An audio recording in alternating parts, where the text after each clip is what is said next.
સૌરાષ્ટ્રની અસ્મિતા ન્યૂઝ. પાટણને મળી અદ્યતન બસ પોર્ટની ભેટ.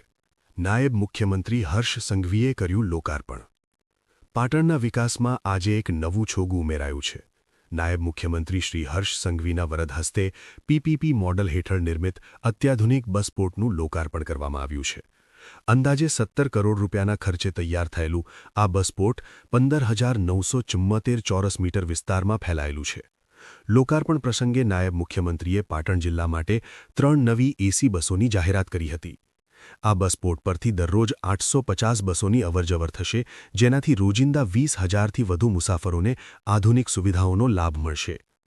આગામી 31મી માર્ચે વડાપ્રધાન નરેન્દ્રભાઈ મોદી દ્વારા વિશ્વવિખ્યાત રાણીની વાવ ખાતે 3D મેપિંગ શોનું ઓનલાઈન લોકાર્પણ કરવામાં આવશે.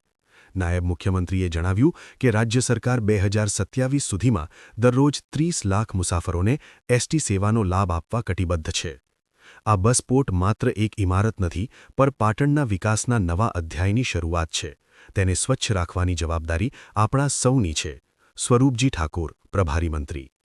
આ પ્રસંગે ધારાસભ્ય શ્રી અલ્પેશ ઠાકોર, લવિંગજી ઠાકોર, કિરીટ પટેલ, બલવંતસિંહ રાજપૂત સહિતના મહાનુભાવો અને વહીવટી અધિકારીઓ ઉપસ્થિત રહ્યા હતા. લોકાર્પણ બાદ નાયબ મુખ્યમંત્રીએ નગરદેવી કાલિકા માતાજીના દર્શન કરી આશીર્વાદ મેળવ્યા હતા.